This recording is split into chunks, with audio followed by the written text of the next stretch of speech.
The new rear-wheel drive Hyundai Ioniq 5 EV saves you £6,000 on the AWD version.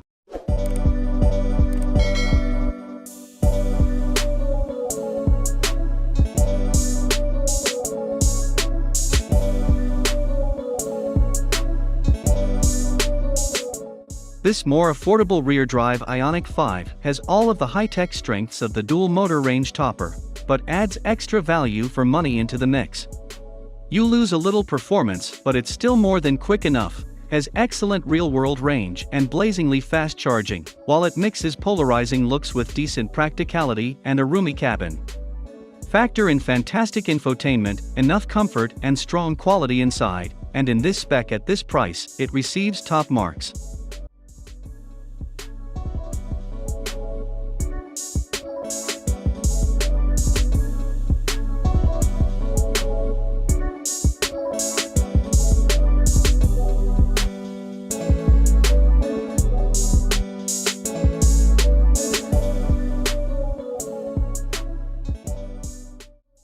Hyundai has really stirred things up with its first electric car on a bespoke platform, the Ioniq 5.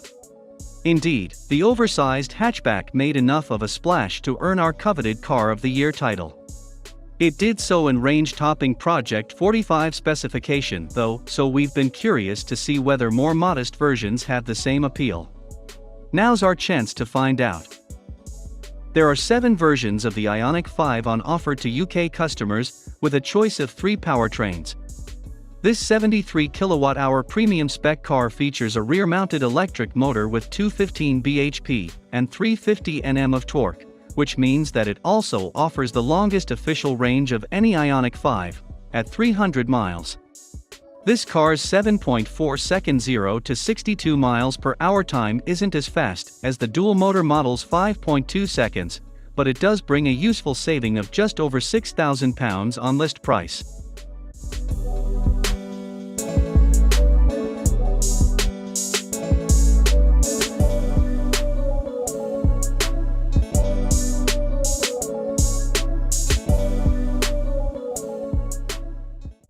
In a weird way, that drop in price might well shift perception of the Ioniq 5 from "that's a lot of money for a Hyundai," unfair though that is, to "that's a lot of car and battery for that amount of cash."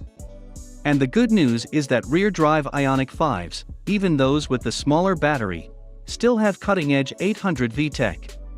Find a fast enough public charger and you can replenish the battery at up to 350 kilowatts, so you can go from 10 to 80% in less than 18 minutes. Kia's forthcoming EV6 aside, nothing else at around this price offers that level of tech.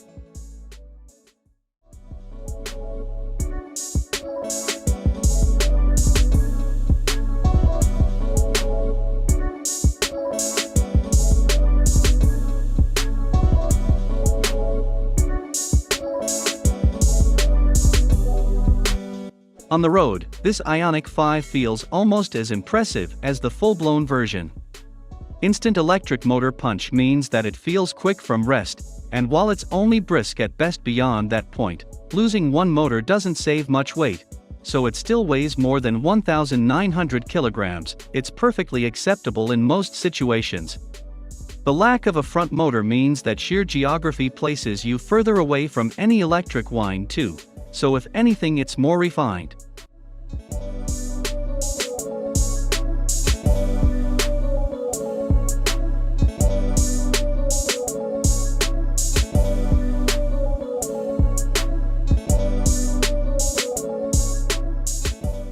The chassis setup is fundamentally the same as before, which is to say it feels inherently stiff and heavy, but that it still does a good job of soaking up low-speed bumps and potholes, and there's a nice tendency to float along once you're up to speed.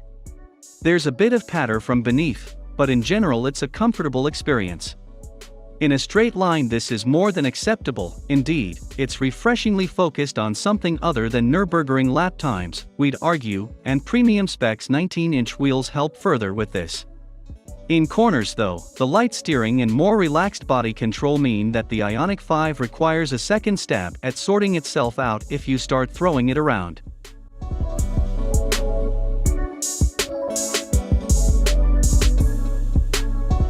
The switch to rear drive also means that you can find yourself scrabbling for traction if you're particularly violent with the right pedal, but it does require real provocation. Apart from dropping from 20-inch to 19-inch wheels, premium spec misses out on such niceties as alloy pedals, electric adjustment on the front passenger seat, leather upholstery, rear privacy glass, a sliding center console and vehicle-to-load technology, which allows you to run a laptop off a 3-pin plug between the rear seats, or even to charge another EV via the car's Type 2 socket.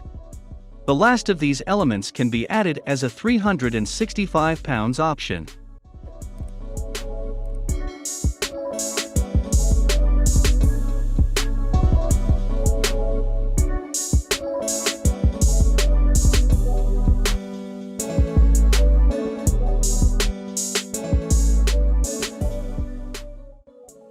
It still feels a special place to be though, with pleasing fabric upholstery and the same feeling of space, especially in the rear. The widescreen 12.3-inch infotainment system is present, along with a digital instrument panel of the same size. Encased in a white surround, these displays do a fair job of brightening up the cabin, which would be dominated otherwise by admittedly high-quality, dark plastics. Boot capacity remains unchanged at 527 liters.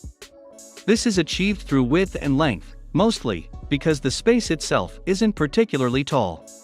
You can lower the rear seats to free up a 1,587-liter load bay, and there's also a useful cubby beneath the floor for cables, but there aren't any hooks on the walls to secure shopping bags.